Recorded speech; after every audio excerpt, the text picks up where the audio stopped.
everyone. Adam here, So Wizard Podcast. I'm sitting down with Mitali Perkins. I hope I got your name right. I always forget to ask before I press record. Yeah, you Okay, did. great.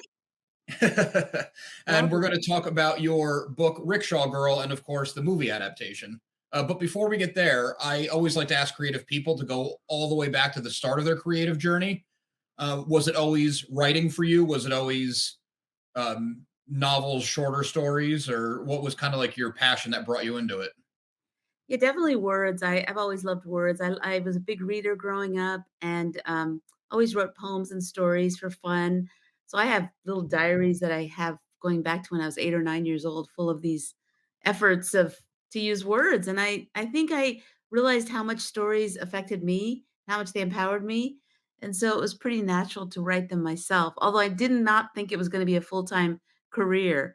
That came much later after a lot of soul searching and lots of rejections. That part came later, but yeah, I haven't looked back. It's been a good run. What was the first story or book or whatever it was, your first piece that went from like hobby to, Uh, oh, I can do this professionally? yes, I'm glad you asked that because I my first book was a novel that won a contest, and you get a little advance and you're excited and you take everyone out for lunch, but you're still thinking hobby, hobby, hobby. And this is not going to pay the bills. And then I wrote my second book and it sent it back to the first publisher and she held it for a while, gave me an edit letter, and then I edited everything and they didn't acquire it. They didn't want it. So I sent it to another editor and the same thing happened. They wanted a revision, so I revised it and they didn't want it. And so I sent to a third publisher and the same cycle. And this kept happening and happening and happening, Adam, until the years started going by and the first book went out of print. And then you'd be at parties and people would say, "Hey, did you write a book?" And you'd say, I was living in Boston at the time. So I would divert people and talk about the Red Sox or the Celtics. Just like anything to get him to not talk about my non-existent book because it was getting rejected. At the end of the day, that book got rejected by 23 different publishers, and it actually took 12 years to come out after my first book. And I think when that book came out, I looked back at all of the punches sort of I took and realized that I really wanted this. I wanted to do this, and I was getting better as a reviser, and I was having just the resilience that I had, I think made me wanna try it, made me wanna be all in. And so when my second book came out, I said, I'm just gonna go for it. And it was, it's been good. I've been able to make a living, which is kind of amazing since I write books for kids, and I know a lot of people don't get to do that. So that's actually it's been a real blessing. That's awesome. Mm. I don't mean for this to sound as a knock at all. I hope it doesn't come across that way. But as you're submitting that second book on your 15th and 16th and 17th try and revision, did any part of you, and this is the part that I hope you don't take the wrong way as insulting, did any part of you being like, well, maybe this one just isn't good? I think definitely. Oh my gosh, yeah, I had, and I would go away. I often go away on retreat, and I would, do that, like I said, the soul searching and, really ask the unseen realms, "Is this what I'm supposed to do to serve the planet? What is this?" This is so I don't recommend that for everyone because sometimes closed doors are a no. Try something else, buddy, move along. This isn't working. But for me, I think it was the fact that I kept hearing how much um, thinking about how much writing had changed, stories had changed my life, especially as an immigrant kid coming from another country. I found my way to stories, and I was in some tough situations when I was in middle school. In an all born in the USA school, and but it was the stories that I read that gave me the courage to really, hey, I'm a hero on my own journey. And so I really believed in the power of stories. That was one thing because they'd affected me so much. And then I just loved words. I loved craft. They gave me joy. Playing with words gives me joy, whether it's a dumb joke or something that makes you laugh or something that makes you cry. I really love the power of words. They can tear you down, and they can bring you up. So I just really love the craft. So those two things, when you do what you do when you're in your downtime, that's what I did Mhm. in my downtime. That's what I did to get the joy back in my life. I wrote. And so because of that, I thought, well, maybe I'll keep trying. So I think those two things, the idea that this had really changed my life and I want to serve other people by doing this, especially children. And I love it. I really love wordcraft. I think it's fun. So words are so Yeah. interesting. Yeah. That's awesome that you found a way to make, like you said, what you do in your downtime to recharge, you made it a career. On Right. that though, do you find that's ever like a double-edged sword where now that you're not writing for pleasure, you're writing so you can, pay your mortgage and eat? Is it ever just like, "Ah, I just don't have it in me today. I have to do this thing," and it almost maybe takes away some of the joy of it? Not so much the writing, it's the promotion, it's the selling of the Mm, book, it's the sell that part's you never who as a writer, as an artist wants to think about promoting and marketing and, it's hard that part's hard. But, mhm. but, you want your books again, you get stirred by that mission, you want your books to reach the kids because you think it's gonna be of service, so you do what you have to do. But I think I'm not naturally a promoter, marketing kind of thinker, so, I had to grow in that. But it's like running a small business, and that's the part that's challenging. The craft and the art part of it's still fun. But when you're a full-time freelance writer, you're your own business, and that means you climb the learning curve on, Excel spreadsheets and taxes and just all that stuff. But that's kind of good for your brain. So I think it's challenging for me, but it's also very empowering, as a person who came to this country, my parents really wanted us to get great educations, and so they sacrificed a lot. And I always say we had 3 career choices, you could be an engineer, or you could be a doctor, or you could be an engineer, and that's it. And, the idea of being a full-time writer was challenging for my parents to get their minds around, and challenging for me. No one in my family had ever done that before, and it wasn't like there was a lot of support, but now there is. Now there is. Um so I probably, could be a lot wealthier woman if I'd done that route, but I'm sure having a great time in the ride in this ride, and I'm glad I took the risk. Yeah. Yeah, maybe you, like you said, you would have maybe been wealthier, but would you have been miserable? Or maybe not miserable, but would you just kind of been like, yeah, I'm just going through the motions, punching the clock, and Yeah, and I think that's there are people who are engineers and doctors who are absolutely called to that and love it, and it's a real missional they have the joy in the work, and I think that wouldn't have fit me. So, there's a wonderful quote from the writer Frederick Buechner where he says something like, "Your vocation is the place where the world's great need meets your deep joy." And that if you're fortunate enough to find that, then that's and it's funny because now, I'm so cool among millennials and Gen Xers and Gen Zers because everyone's looking for the side hustle, and the side hustle will become your your main gig, and they're like, "You did that. Wow." And I'm like, "I did? I did that?" yeah, that is the story everyone wants to hear. I mean, I'm not alone in that. I mean, I'm lucky enough I have a job that I have some flexibility and I'm not miserable, but you want to pursue those creative endeavors. Yeah, and I love that about younger people that there's such a celebration of creativity, and, whether it's making reels or I mean, I love looking at those reels, they're so creative. This outpouring of to be creative is to be human, and I think that maybe my generation was a little more rigid about, "Oh, there are creative people, and then there's the rest of us." But it feels like, younger people are saying, "No, we all have this creative edge, and we should express it," and I love that. Yeah, for sure. With like YouTube and the internet and everything, is like the time is never way of entry. Sorry, I can't come up with words. The way in has never been as easy as it is now, even though it's much like you're one little fish in an ocean now, but you have that True. opportunity.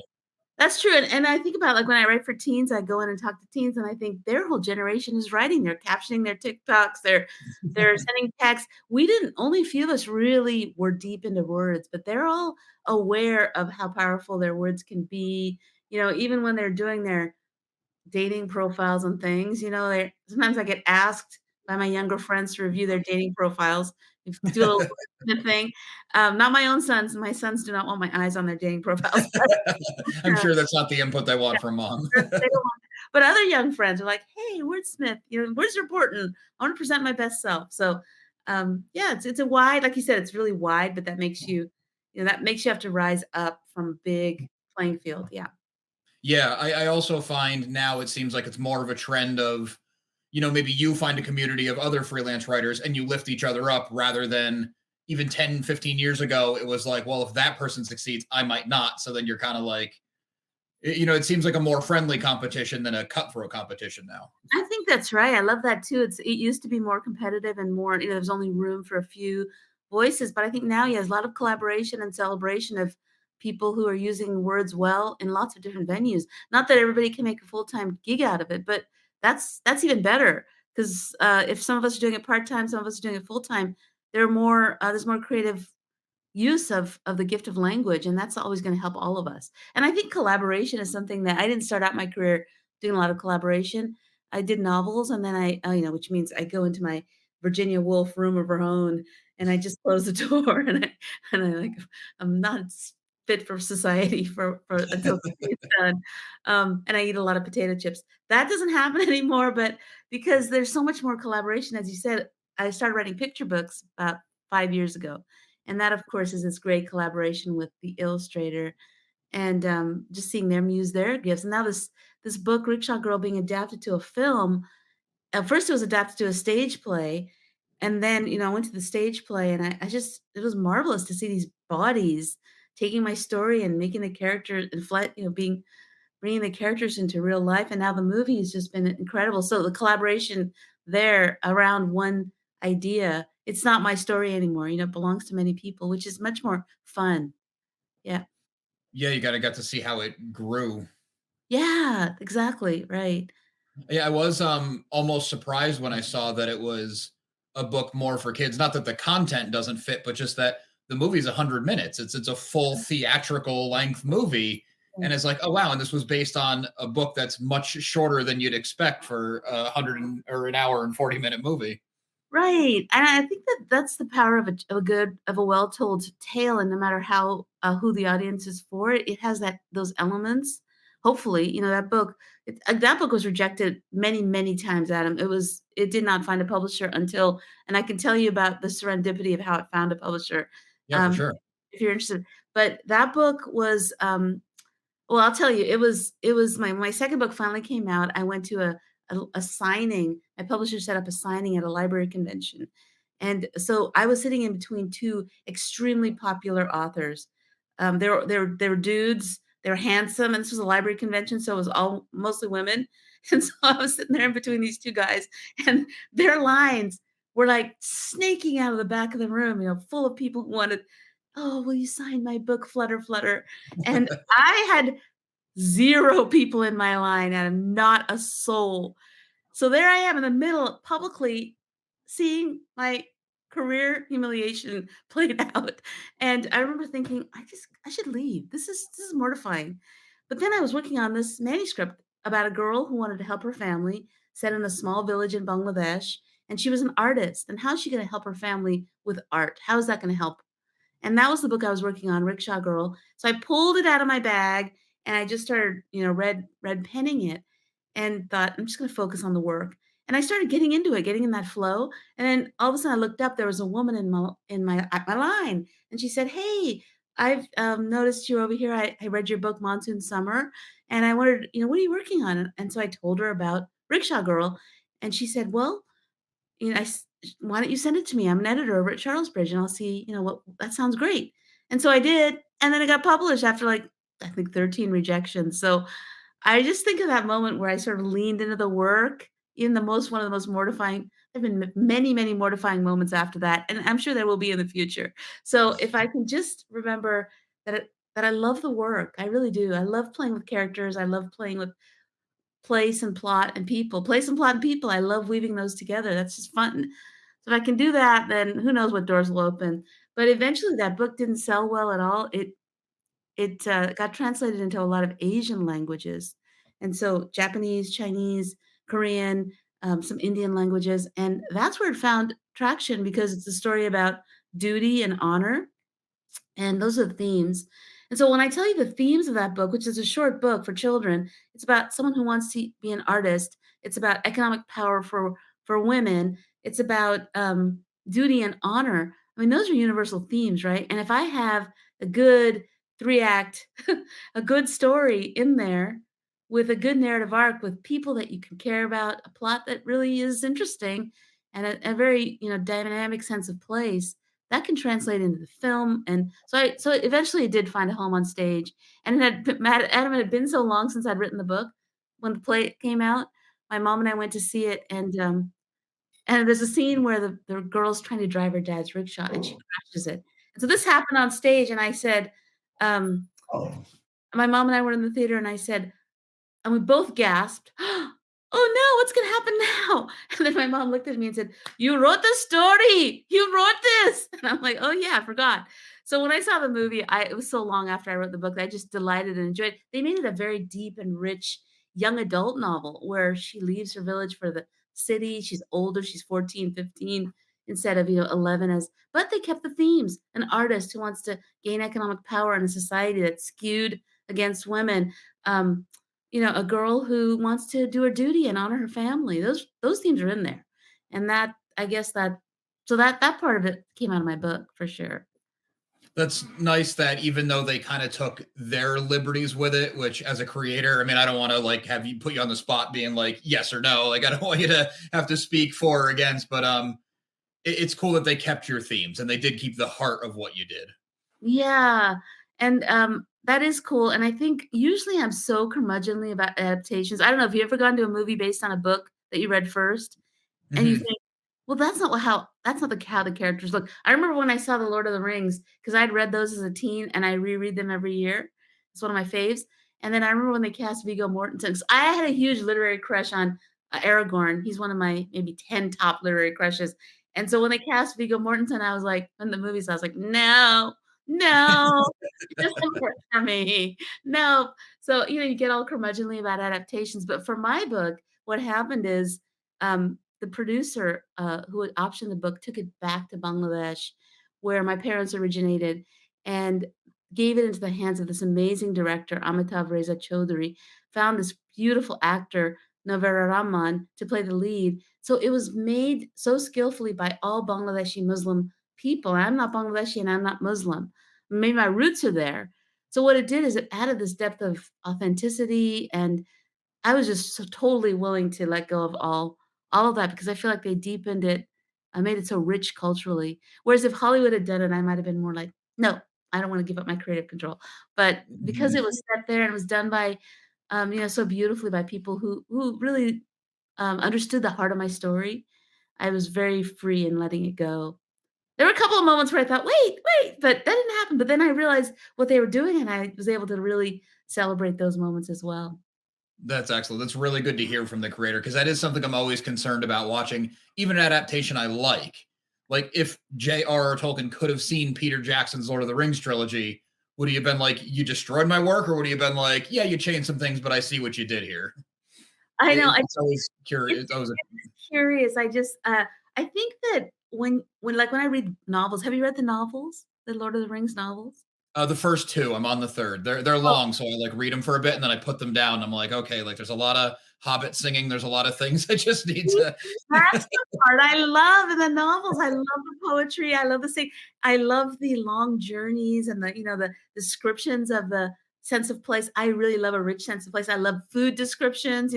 So when I talk about people, place, and plot in a story, for me, people come really easily, characters, and place comes easily. But then my characters sit around and they drink tea and they talk about like long discussions and nothing happens. So I'm really trying to work on plot. And what the movie did, of course, movie makers don't have time to sit around and have people compose these poems in Lothlorien and talk about, tresses of hair or whatever.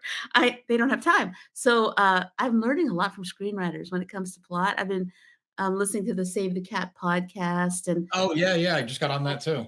yeah, and there's a book called Save the Cat Writes a Novel that I'm really trying hard to amp up tension because people don't have attention anymore to sit and drink tea with my characters for, long scenes. So I'm really trying. That's my growing edge. Plot, make it interesting. Yeah, Yeah. it's funny you bring that up because it's almost like they're doing both now, where people don't have. Sorry, the dogs are going crazy. If I Oh, shut the don't door, worry. they just I have bark. dogs. I have labs. It looks like you have a lab, so I'm trying to get a glimpse. No, they're both pit bull bulldog mixes, just different Oh, kinds. got a cute white nose there for a bit. I have a white lab. Yeah, she keeps popping her head up. I'm sorry. No, I'm Yeah, enjoying it's funny because you're talking about the attention span. It's like they don't have the attention span. It seems to have those like conversations that they feel like don't add to the story, but of course they do. They happen for a reason. But then at the same time, they'll take a movie and make it an 8 episode series. So you're stretching a Mhm. 2 hour movie over 8 hours. It's like, so we do have the attention span. We just need act breaks. Yeah, yeah, true, true, and I think that whenever even when you have a really like an action-oriented TV series or a movie, if you're not nailing the characters, if you're not giving us characters that we love and care about, it's not gonna hook us, and so the best and I think that's really actually taking filmmaking and television writing to a new level because you have to really bring in the characters part of it. And they have to be really good at editing and I think, make things tighter, all of us. So it's really I think it's a time when craft is improving since the making of movies and TVs is also flattening. Anyone can upload a movie and make it, and now in the streaming platforms, you can reach an audience, not a huge audience, but an audience, and so I think that that little elbowing of "Hey, there's room for the little guy," is making the craft improving the craft. So, that's all good. But it's hard for my Yeah. husband and me to find a show that we like. It's just miserable. He wants all that action and those bloody fight scenes, and I'm like, "Let's see how the characters change, transform, and have an inner redemptive arc." He's like, "What inner redemptive arc? Let's kill some bad guys." It's a weird one to bring up, but to me, it's hitting that spot that both of you are looking for. I just watched the last season of Walking Dead. And I think if you take that series as a whole, you have the gore and the horror and shooting zombies in the head for 20 minutes a week, but also to see how the characters changed over 12 years. I thought they did a great job. Yeah, that's why it was people got hooked on it, and even people who love action and say, "Oh, no, I'm not about character." That's how they get hooked into shows is because you care about those characters so much, right? You root for them, yeah. Yeah, we got off on a bit of a tangent there, but so the movie adaptation of Rickshaw Girl, how did that come about? Did you just get like a phone call one day and said someone read your book and want to make a movie, or did you seek that out? No, my literary agent who's she's just I got her at the second book, I think, and she's been with me for years and decades now. We've been a team, and she has an annual conference where I teach at in Big Sur, California, one of the most beautiful places on earth. And so another faculty member there is a filmmaker, and so he came up to me and said, "My wife just read Rickshaw Girl. She loved it, and we really want to support filmmaking in Bangladesh, which is a country next to India." And it's emerging. It's an emerging economy. It's emerging creatively, but the films from there haven't really reached a wider audience. I mean, Bollywood films in India, they reach the whole world, but Bangladesh, which is another country, hasn't managed to export any of its beautiful creativity. And so they wanted to do this. They said we were hoping to option your story, and we doubt we'll raise the money because you have to raise money to make a movie. We doubt anything will happen with it, but, hey, why don't you give us a chance? And so we just sort of friendly signed a contract. I think like a token, you have to have some token money exchange when you sign a contract for an option. So I think the original option was signed for $1, and none of us ever believed that anything was ever going to happen with it. We hoped, we thought, well, let's give it a try. And Eric and his wife Kathleen, they just went for it. They found brilliant people to work with in Bangladesh. They found investors. They're doing distribution and promotion. Now it's on streaming platforms. Thanks to them, I don't know how that all happened. I just am watching and wonder. They just really wanted to have a film that Bangladeshis could say, "Here's our culture, here's our home, and here you go, world. We're not like this impoverished country that is not able to produce beauty. Here's our art. Here's our what our cities are like, and welcome to Bangladesh." And that's been happening, and they're so proud of the movie because it's bringing all these international audiences to a culture that they're really proud of and that I'm really proud of. So that's how it happened. I don't know what's going on, Adam. It's kind of weird. It's kind of a miracle. I'm like, what is happening to this little story that that was just rejected so many times, and I don't understand, but it's really kind of very exciting and fun. The premiere happened in San Francisco Bay Area last fall in the theaters, You got and to go. well, yeah, and, my family, my mom, my 88-year-old mom, my sons, my husband's like, "Let's go for it. This is probably once in a lifetime." So he arranged a limousine, and, And we all piled in the limo and we, raised a glass and drove over to Mill Valley where it was premiering. And my husband said, there could be some photographs. You should. And so, we all got dressed up and just for fun. But he said, you probably should be ready for some paparazzi. I'm like, no, this is like, forget it. But he said, fix your hair, get some lipstick on before you step out of the limo. So I was like, okay. So then we got up to the theater, and sure enough, there's like red carpet, and I stepped out of the limo, and it's like flash, flash, flash, flash, and there were all these Bangladeshi people, these journalists who were just so delighted that this movie was out. They wanted to, and there's my mom, so proud next to me, saying, "I'm glad you didn't become doctor," like. That was the moment they needed. We all needed that moment. So, yeah, when it was just, again, it's homespun. It's not like a big Hollywood, but it's a beautiful story, lovingly made and tenderly told, and, just by people who have become friends through the process of making this movie. So I guess that's what I want your listeners to hear is if they go to rickshawgirlmovie.com, they can see, where to stream the movie and also get some history of the movie. And just welcome I just wanna welcome people into that circle of a film made across borders. And the interesting thing is that the filmmakers, the people who are acting and wrote the screenplay and who their ancestors and my ancestors were at war with each other because they're different religions. And so my family fled that country, and there was a lot of enmity and conflict between.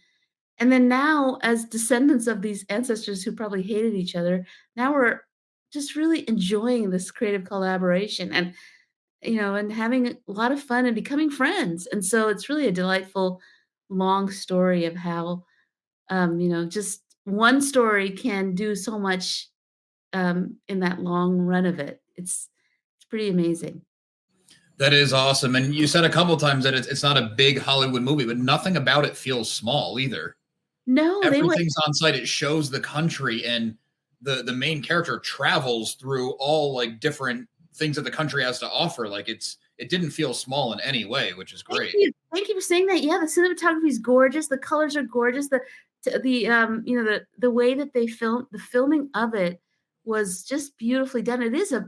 It played in theaters across the country here in the United States, and then now it's about to play in Bangladesh. And it is a top-notch made film given the budget they had. And also while they were filming, it was monsoon season in Bangladesh. So it was raining, and they built a whole set, a whole village. Everything you see was built and created there, and they had to keep the rains would flood it, and, there's people out it's so densely populated. The odds they face to make a beautiful movie like this, I think Hollywood should take note, and, when they start complaining about all the challenges of making a film, I think they should take note of the makers of Bangladesh, and how successful and there's lots of wonderful films that are coming out of that country. Yeah, that's great. It really it takes your story, and like you said, it deepens it and shows a lot of the culture in the world and everything. And it was just a really cool ride to go on. Thanks, and I'm glad you watched it. I'm doing a lot of these interviews, and some people don't watch it before they interview me, so thank you for watching it. That makes a big difference. Oh, for sure. Yeah. I wish I got a chance to check out the book. Also, I could ask you some more specific questions because I'm always curious about writer craft and how people handle it and do it. Well, the book's available at libraries, so if you have it it's a quick read. It'll take you, like, 45 minutes at the most to read or half an hour. You can even hear it on audio. And I'd love Yeah, to I saw see. that. That's great too. Yeah, I'd love to hear what you think about if they did manage to capture the themes in the story and how I think people are looking at children's and YA novels because there's such a we have to be so bare bones about our plot that there's almost like a plot treatment for a more, you know, larger story, all of our stories. So I think people are looking at children's books and at young adult novels because it's very, it has that skeleton of story that is easy to make into a film. That's a good point. You really could take your original novel and now you have the movie, and you could do a third thing, like a full length novel with the two of them combined. Yeah, we've talked about that. I guess a lot depends on whether or not, how well the movie does, because it's time, but it is a totally different story in many ways, and yet, like I said, the heart is there.